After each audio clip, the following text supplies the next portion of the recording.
Maya Collins, a 32-year-old architect living in Albany, sat alone in her small apartment the night her world quietly shifted. For 3 years she had been paying her parents' mortgage without a single late payment. She told herself it was her duty, her way of keeping the family stable. But that Saturday evening, as the wind tapped lightly against her window, she realized duty wasn't the same as belonging.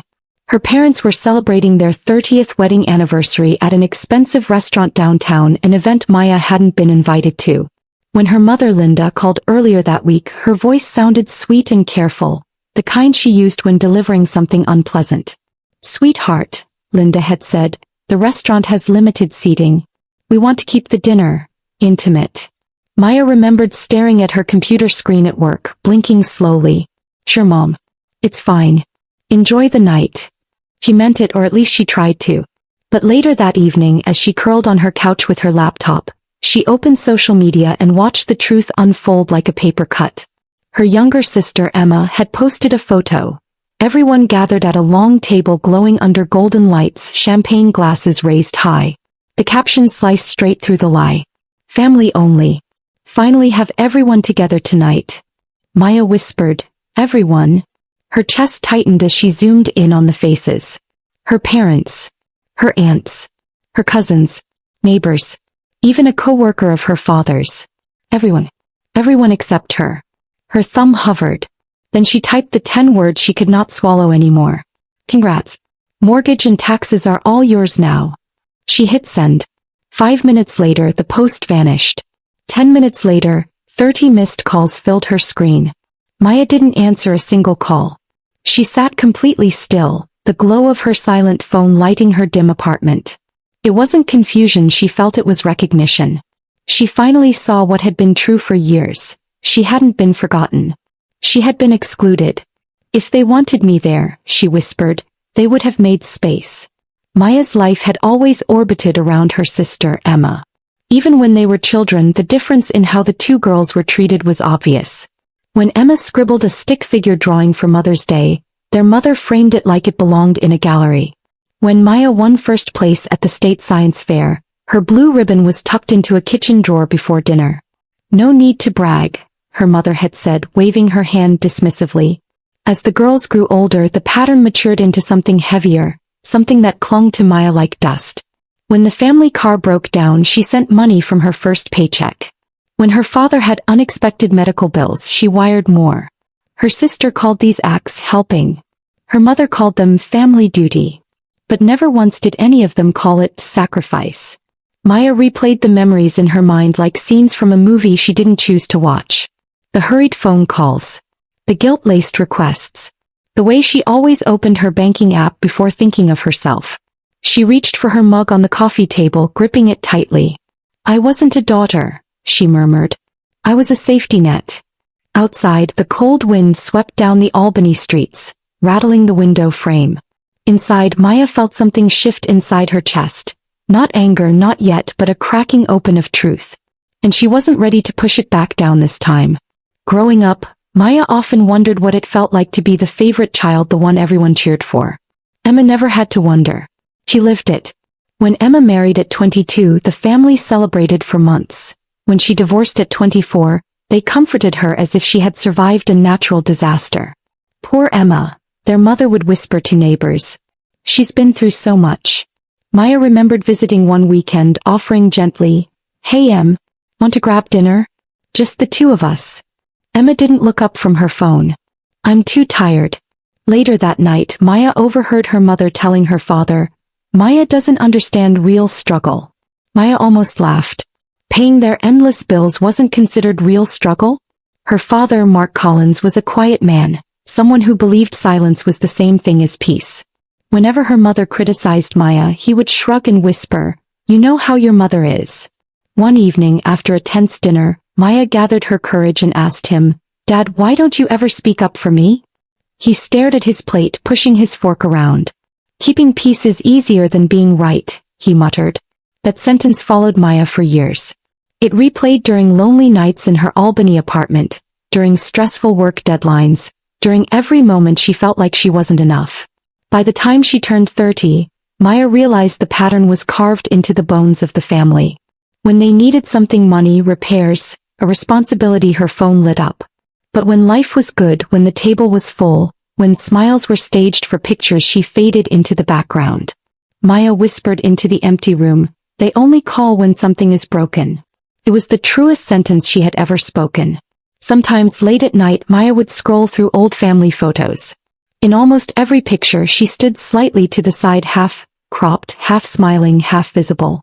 She used to think it was by accident. But now she wasn't sure. She remembered a photo taken at her cousin's graduation. Emma had her arm wrapped around their mother. Her father stood close behind them. Maya stood near the edge, her arm awkwardly at her side, her shoulder cut out of the frame. "That's just how the camera caught us," her mother had insisted. But was it? The truth settled slowly, like dust floating in a sunbeam. Maya wasn't part of the picture because she had never been part of the center. She had always been the background. The reliable one. The quiet one. The invisible one. People say family love is unconditional. But in Maya's family, love came with conditions, unspoken debts, emotional interest rates, invisible contracts. She was expected to give, to support, to understand, to adjust. But she was never expected to be seen. One week before the anniversary dinner, her mother called. "Hi, sweetheart," Linda said with a soft, syrupy voice Maya knew too well. "I hope work isn't too stressful. We're finalizing the seating arrangements for the anniversary." Maya felt the hesitation through the phone.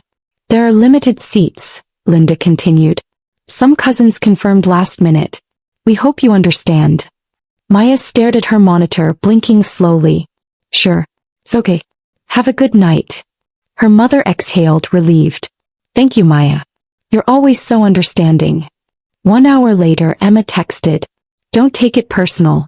Maya stared at the message for a long time. It wasn't comfort. It was confirmation. Like always, Emma knew. And Emma approved. That evening at the office, Maya's coworker, Nina, noticed her silence. Nina had a gentle way of observing people without prying. They had shared the same cubicle row for 2 years, and Nina had learned how to read Maya's moods like weather patterns. "You okay?" Nina asked softly. "Want to grab coffee before heading home?" Maya nodded. "Yeah. I think I need it." They walked to a small cafe near the corner, where the smell of roasted espresso warmed the air. Nina waited patiently until Maya spoke. "My mom said there weren't enough seats at the restaurant," Maya finally murmured. "Then Emma texted me with that emoji." Nina raised a brow. "The smiling one?" Maya nodded. Nina stirred her drink, her eyes gentle but sharp. "They only love the version of you that pays the bills." The words landed like quiet thunder. Maya blinked, stunned, not because the statement was cruel but because it was true. "I've been paying their mortgage for years," Maya whispered. "Every time something goes wrong, car, medical bills, house repairs, they call me." "But when things are good?" Nina asked. Maya swallowed hard. "I disappear." Nina leaned forward. "Then stop fixing everything." Maya let out a breath. "It's not that simple." "Maybe it should be," Nina replied. When they stepped outside, the cold air brushed against their cheeks. Streetlights glimmered on the wet pavement. Maya imagined her family seated at a warm table somewhere, laughing, planning seating charts, celebrating without her. For the first time, the distance didn't feel accidental. It felt deliberate. That night, Maya went home and ordered her parents a small silver photo frame engraved with 30 years of love. She wrapped it carefully, wrote a simple card, and mailed it the next morning. He hoped it would make a small bridge. Instead, it became the first brick in a wall she never expected to build. 3 days after Maya mailed the gift, she returned home from work to find a small brown package sitting on her doorstep. The handwriting on the return label made her stomach twist. It was her mother's. She carried the box inside, set it on her kitchen table, and opened it slowly as if it might bite. Inside lay the silver photo frame, still wrapped in the same tissue paper she had used. Beneath it was a short note in her mother's neat handwriting. "We already have too much." Maya stared at the words, her hands motionless. The message wasn't cold. It wasn't rude. It was worse. It was dismissive. As if the gift, like Maya herself, was unnecessary. She stood there for a long time, feeling something inside her quietly unravel. An hour later, her phone rang. It was Emma. "Maya. Mom didn't mean anything by sending it back," Emma chirped, her voice bright with false concern. She just didn't want duplicates. I wasn't upset, Maya said, though her voice felt tight in her throat. Emma sighed dramatically. You know how Mom gets when she's planning something big. Don't be sensitive. Maya closed her eyes. Sensitive. The word always arrived right after someone did something hurtful. Sure, she whispered. I'll be fine. Good, Emma said quickly. Love you. The line disconnected before Maya could respond. She sat by the window afterward, watching soft flakes of snow begin to fall across the quiet street.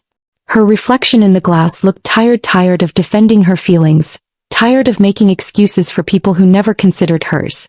Nina's words echoed in her mind again. They only love the version of you that pays the bills. Maya leaned her forehead against the cold glass and whispered, then maybe they don't love me at all. For the first time the thought didn't break her. It clarified her. The week of the anniversary dinner approached quietly, the way storms often do before they break. Maya went through her daily routine: work, coffee, deadlines, but her mind echoed with a dull, constant ache. She told no one else about the uninvitation or the returned gift. Not because she wanted to protect her family's image, but because she was embarrassed by how much it still hurt. Every morning she woke up promising herself she wouldn't think about it. Every evening she failed. On Friday night, after a long day at the firm, Maya sat at her kitchen counter finishing a late-night project. Her mind kept drifting. She imagined her parents going over the final guest list, Emma helping pick the color theme, relatives choosing what to wear. Not once she realized had any of them thought maybe Maya should be there too. She tried distracting herself by cleaning, dusting, rearranging the bookshelf. But nothing worked. Her heart kept tugging back to that quiet ache of being unwanted. Around 7 p.m. she finally gave up and sat on the couch, scrolling through random posts online. Recipes, travel videos, motivational quotes. Anything but her sister's page. But when she refreshed her feed one more time, her screen froze on a new post. Emma had uploaded a photo. Maya didn't want to open it, but her thumb acted before her mind could stop it. The picture loaded slowly, revealing a long, elegant table under golden lights. Everyone wore coordinated white outfits. Smiles everywhere. Wine glasses raised. Her parents stood proudly in the middle, hand in hand, surrounded by relatives and friends. People who barely visited. People Maya hadn't seen in years. Caption read, "Family only. We finally have everyone together." Maya's heart clenched. Everyone together. Except her. And that wasn't an accident.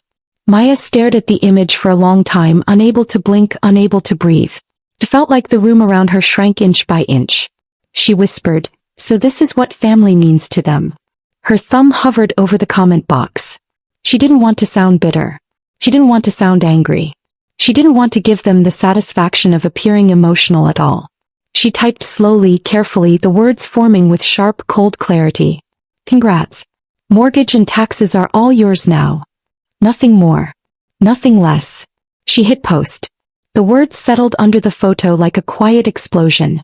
Maya stared at the screen for a moment, then locked her phone and set it aside. Her chest rose and fell in short breaths. She wasn't shaking. She wasn't crying. She simply felt free. 15 minutes later, curiosity tugged at her. She picked up her phone again. The post was gone. Deleted. But her notifications were not. Her screen flashed non-stop calls, texts, voicemails. 30 missed calls from her mother. 9 from her father. 4 from Emma. Dozens of messages. Her phone vibrated again. A new text from her mother appeared at the top. "How could you embarrass us like that? You're being selfish."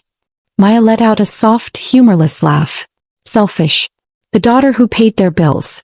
The daughter who skipped dinners for late-night deadlines that funded their stability. The daughter who had never once been celebrated the way Emma was. She placed the phone face down and whispered, "If that's selfish, then maybe I should have been selfish years ago." For the first time her tears didn't fall. Her heart didn't break. She simply stopped caring about what they thought. The house she had been funding for years suddenly felt like a stranger's home because it was. Maya stood by her window, tea in hand, watching snow settle over the quiet street. Each flake felt like a truth she could no longer ignore. For 3 years she had transferred the mortgage payment every month without question. For 3 years she'd logged into her bank app before buying herself anything. For 3 years she had believed that sacrifice would create belonging. It never did. Her mother's message echoed in her mind. You're being selfish. Maya whispered the word again. Selfish. It felt foreign, like trying on someone else's coat. She knew exactly what would happen if she answered her mother's calls. Her mother would begin with, "Family doesn't do things like this." Her father would sit silently in the background. Emma would chime in with her fake sweetness. "Maya, don't be dramatic." And none of them would acknowledge the truth. She was never included unless she was needed. She placed her mug on the windowsill and exhaled slowly. Enough. That night she made a decision she should have made years ago. She logged into her online banking account, searched for the automatic mortgage transfer and clicked cancel. The screen flashed. Transfer successfully stopped. A strange calm washed over her. Not guilt. Not fear. Just clarity. They can call it selfish, she murmured. I call it survival. Maya closed her laptop, turned off her phone and went to bed. For the first time in a long time she slept without checking for emergency messages. Outside the snow kept falling. Inside something finally thawed. The next week arrived like an echo. Quiet. Heavy. Waiting. Maya expected another storm of messages, but instead the silence grew thick. On Tuesday morning her phone buzzed with a new text from her mother. The bank keeps calling. They said something about missed payments. Is everything all right? Maya read it, blinked once and put her phone down. No reply. 2 hours later another message followed. They say it's urgent. We didn't want to bother you. Maya almost laughed. Her mother had never hesitated to bother her before. By Friday, Emma stepped into the spotlight with a public post. Some people forget who raised them. The photo showed Emma holding their mother's hand, both women looking heartbroken. Comment after comment poured in. So sorry, Emma. Family can hurt the most. You're such a good daughter. Emma replied to each one with dramatic hearts and crying face emojis. The performance was flawless. Emma always did know how to play the victim. Maya scrolled through the comments once, then closed the app. She refused to play their game. Later that day, a thick envelope arrived from the bank. Maya opened it casually, until she saw her own name printed at the top in bold letters. Borrower and guarantor. She froze. Her eyes raced across the lines. This wasn't about missed payments. It was a refinance. A new loan. A bigger amount. Approved 2 months earlier. Using her name. Her signature. Her authorization. Maya's pulse pounded as she whispered, I never signed anything. Someone had used her digital signature. Someone in her family. Someone who had access. Her hands shook as she picked up her phone.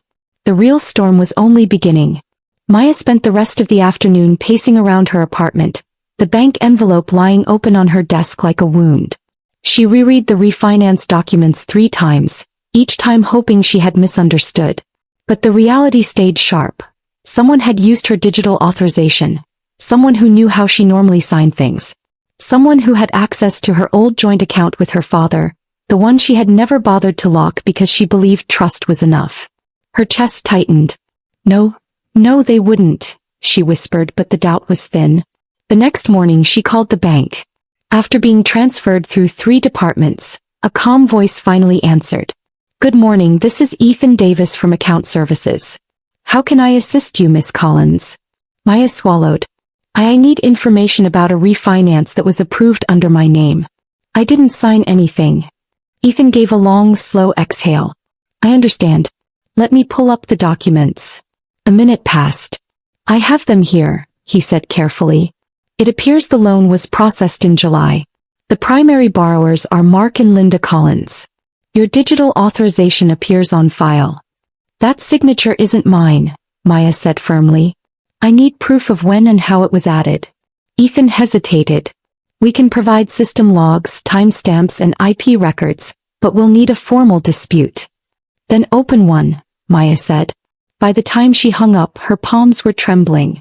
Her mother had once told her, family means trust. Today trust had turned into evidence. That evening Maya printed every email, every timestamp, every code the bank had sent her. The papers filled her desk in neat, heavy stacks. She stared at the final page and whispered, they didn't just use me. They stole from me. and something in her heart finally stopped breaking and started hardening. 2 days later, Maya met with a real estate attorney named Daniel Reed, a quiet man with silver hair and a firm, patient voice. He read through her documents carefully, page by page, occasionally pausing to underline a sentence or mark a corner. After 15 minutes he looked up. "Miss Collins," he said, "this is clear electronic forgery. Someone reused your stored authorization without consent." The words didn't shock her, but hearing them spoken aloud made her exhale in a way she hadn't in months. Daniel explained everything calmly. "We'll file a fraud dispute, freeze the account, and submit a civil complaint. They misused your identity. Legally you are protected." Maya nodded. "I don't want revenge," she whispered. "I just want it to stop." Daniel offered a sad smile. "What you want is boundaries. And that's not revenge. That's survival." Later that afternoon, Ethan from the bank emailed her again, this time with more detailed logs. The refinance had required 2 verifications, both completed within 10 minutes from her parents' home IP address. There was no misunderstanding. No accident. No confusion. Someone in that house, someone she had trusted, had intentionally signed her name. That night, Emma texted her. "Mom wants brunch Sunday. Just us. Let's talk." Maya stared at the message. She could almost hear Emma rehearsing her lines already. He typed back. "Where and what time?" Sunday morning arrived cold and sharp. Maya reached the cafe early, setting the thick folder of documents beside her cup. 15 minutes later, Emma walked in, followed by their parents. Her mother looked polished, trying to mask the worry in her eyes. Her father stared at the floor. Emma began with a bright smile. "Maya, let's clear the air. Things just got messy." Maya folded her hands calmly. "Great," she said softly. "Let's talk about the loan you took using my name." The sentence dropped like a stone in water. All 3 faces across the table stiffened at once. "Maya," her mother began gently, "you're misunderstanding." "I'm not." Maya opened the folder and slid the refinance document forward. Her name was printed clearly above the digital signature. "This was signed from your house. Using my stored credentials." Her father swallowed hard, his eyes darting everywhere but her face. Emma's expression tightened like a knot. "You must be confused," Emma said quickly. "Maybe the bank mixed something up." Maya shook her head. "I already spoke to the bank. They sent system logs, timestamps, and IP addresses." She placed another page on the table. "This came from your Wi-Fi network." Her mother's mask cracked. "Maya, we only did it because things were hard. The bank said we needed a guarantor. We were afraid to lose the house." "So you stole my identity?" Maya asked calmly. Silence. Emma crossed her arms. "You didn't have to go this far. You could have helped instead of making it public and embarrassing us." Maya let out a small, soft laugh. "Emma, I paid your parents' mortgage for 3 years. Quietly. Without thanks." Her mother flinched. "I sent gifts, I paid bills, I answered every call that needed fixing." Maya leaned forward. "But the moment I wanted basic respect, I became a problem." Her father finally whispered, "We didn't think it would hurt you." Maya nodded slowly. "That's the point. You didn't think of me at all." She stood, placing the bill for all their coffees on the table. "I've already filed to remove my name from the loan. The fraud case is moving forward." Her mother's voice cracked. "You're tearing this family apart."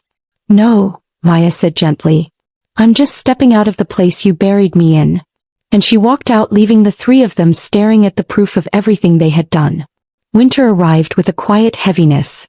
3 weeks after the brunch confrontation, the house Maya had been paying for fell into default. Without her transfers and with a fraud investigation underway, her parents could no longer keep up with the monthly payments. One cold December morning, Maya drove past the neighborhood on her way to the county office. She wasn't planning to stop, but when she saw the "For Sale, Bank-Owned" sign staked into the frozen lawn, she slowed. The porch lights were off. The flower beds were dead. The windows were dark. She parked for a moment, hands resting on the steering wheel. She didn't feel joy. She didn't feel guilt. She felt closure, quiet, unexpected closure. Emma moved out first. Mutual friends told Maya that Emma was staying with a coworker, living in a cramped apartment with a pull-out sofa. Her social media, once filled with bright captions and perfect photos, went silent overnight. A week later, Daniel emailed Maya. Civil complaint filed. Emma has been listed as a participant in the unauthorized authorization. Maya stared at the message for a long moment. Consequences. Finally. Her mother called once. Just once. You could have helped, she whispered, voice brittle. You didn't have to destroy us. Maya answered softly, I didn't destroy anything. I just stopped paying for the damage you created. Her mother hung up without replying. Her father never called. Silence, Maya realized, was his only language. By February, Maya had moved to a small apartment in Rochester. It wasn't fancy, but it was warm, bright, and hers. Every piece of furniture was something she bought with her own money. Every bill was her responsibility alone. And for the first time in years, responsibility felt like freedom, not burden. Life in Rochester unfolded with a slow, healing rhythm. Every morning, Maya brewed coffee and watched the sunlight stretch across her living room. Every evening, she cooked dinner for one and listened to soft music as she unwound from work. The quiet no longer felt empty, it felt earned. One day in February, the final court decision arrived in the mail. Her hands shook slightly as she opened the envelope. The judge had ruled exactly as Daniel predicted. Her name was officially removed from the fraudulent refinance. All liability had shifted back to the original borrowers. The ruling also noted deliberate misuse of her stored authorization. Maya let out a long, slow breath. It was the justice she didn't think she'd ever receive. Later that evening, Ethan from the bank emailed one final time. The case is closed. I wish you peace moving forward. Maya typed back 2 quiet words. Thank you. Peace. The word didn't feel distant anymore. As weeks passed, Maya found small joys in ordinary things: buying fresh flowers on Fridays, reading on her balcony, meeting Nina for weekend brunch. She built a life where she no longer needed to check her phone for guilt-laced messages. Sometimes she thought about the old house. Sometimes she thought about Emma. But instead of pain, she felt distance, a healthy distance she had never allowed herself to create before. One evening, while cleaning a drawer, Maya found an old family photograph. All 4 of them stood in front of the house, smiling. Maya was on the far right, slightly cut out of the frame. She studied the picture for a long moment. Then she slipped it back into the drawer and closed it. The past could stay where it belonged. She didn't need to fix it anymore. She didn't need to carry it anymore. She was free. The last snow of the season fell softly outside Maya's window, coating the street in a quiet layer of white. She stood with a warm mug in her hands, watching children pull sleds down the sidewalk, their laughter echoing across the neighborhood. Life looked ordinary, beautifully ordinary. She realized she hadn't thought about the mortgage in months. She hadn't checked her phone for emergency messages. She hadn't felt the pang of being left out of family dinners, or the sting of Emma's perfect social media posts. She felt steady. She felt whole. That night, she stepped onto her small balcony, wrapped in a blanket, and let the cold breeze brush against her face. I didn't lose anything, she whispered. I finally stopped losing myself. Her phone buzzed inside a single message from Nina. Dinner Friday? My treat. Maya smiled. Yes, she typed. I'd like that. She turned off her phone and looked up at the sky. For the first time in her adult life, she wasn't waiting for family approval. She wasn't begging for a place at a table that had never been set for her. She wasn't measuring her worth in sacrifice or silence. The world felt open wide in a way she hadn't allowed herself to imagine. Her past had taught her one truth, painful and powerful. Some families love the help, not the person. Some parents love the support, not the daughter. Some homes look warm in photos but cold in reality. Maya breathed deeply. Her story wasn't about losing a family, it was about choosing herself. And as she walked back inside, turning off the lights for the night, one final thought settled quietly but clearly in her heart. Peace was the most expensive thing she ever bought. And it was worth every single thing she lost to get it. Moral lesson. Real love is never built on obligation. If people only value you when you're useful, they don't value you at all. Choosing yourself isn't selfish, it's survival. Thanks you for watching, and please remember to tell us where you are watching from today. Hit the like button, comment and subscribe to this channel for more of this.